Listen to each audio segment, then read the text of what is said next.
네, 취재 현장을 통해서 긴급 진단을 해봅니다. 삼성전자가 이번 주 금요일인 7일에 2분기 실적을, 잠정 실적을 발표를 합니다. 뭐 2분기에 적자 가능성이 높다고 하지만은 또 지난 건 지난 거고 앞으로 다가올 하반기에 어떤 모습을 보일까? 특히 뉴 삼성에 대한 기대가 높아지고 있습니다. 오늘 그래서 산업부 정재용 기자와 함께 자세한 얘기 나눠보도록 하겠습니다. 어서 오십시오.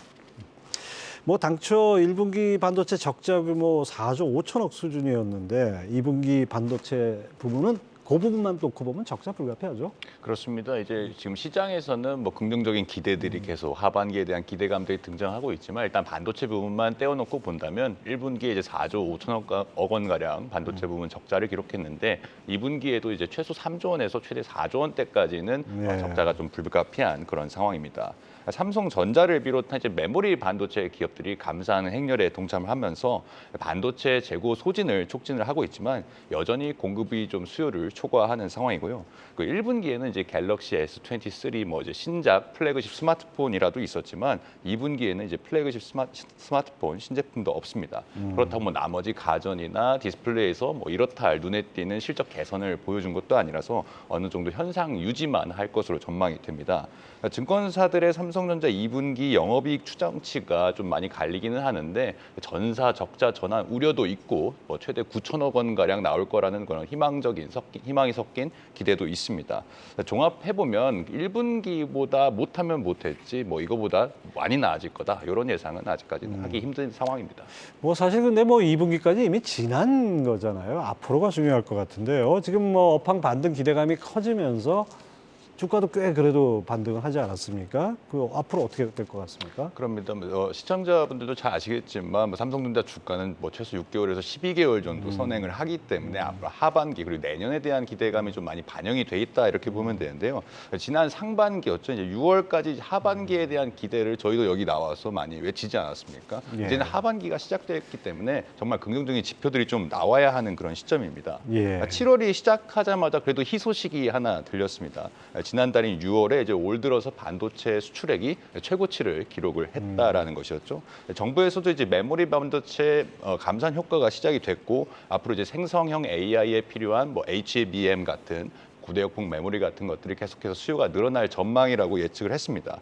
문제는 이제 시점이라고 볼 수 있는데 6월까지는 메모리 반도체 가격 하락세가 지속이 좀 됐습니다. 주요 품목인 D램 가격이 전달 대비 2.86% 떨어진 1.36달러를 기록해서 3개월 연속 하락세를 좀 이어갔고요. 낸드 플래시의 경우에는 이제 보합세를 이어갔지만 아직까지 이렇게 상승하는 그런 현상은 보여주지 않고 있습니다. 보통 이제 메모리 가격 협상 같은 경우에는 이제 고객사와 메모리 반도체를 공급하는 기업 간의 분기 단위로 좀 진행을 합니다. 아직까지는 이제 고객사들의 재고 수준이 높기 때문에 메모리 반도체 가격 상승을 당장에 기대하기는 좀 쉽지 않습니다. 그래서 앞으로 이제 2분기 실적 발표가 나오고 이후에 2분기에 이제 메모리 반도체 기업들의 재고 수준이 나올 텐데 재고가 얼마나 줄었느냐 이런 정도를 보는 것이 좀 긍정적인 지표를 확인하는 순서가 되지 않을까 합니다. 반도체 업황 반등을 하겠지만은 그 반등을 확인할 수 있는 지표는 좀 더 기다리면서 지켜봐야 될 것 같고요. 근데 사실 더 큰 관심은 이제 이재용 회장 체제에서 지난 1993년이었죠. 프랑크푸르트 선언 이후에 뭐 마누라 자식 빼고 다 바꿔라라는 그 이후에 30년이 흘렀습니다. 이제 뭔가 새로운 어떤 비전이 나올 것 같은 기대가 있는데요. 그 부분은 어떻습니까? 그렇습니다. 그래서 이런 어떤 시점 때문에 시장에서도 몇 달 전부터 삼성전자를 둘러싸고 일단 풍문 같은 것들이 좀 많이 들리기도 했습니다.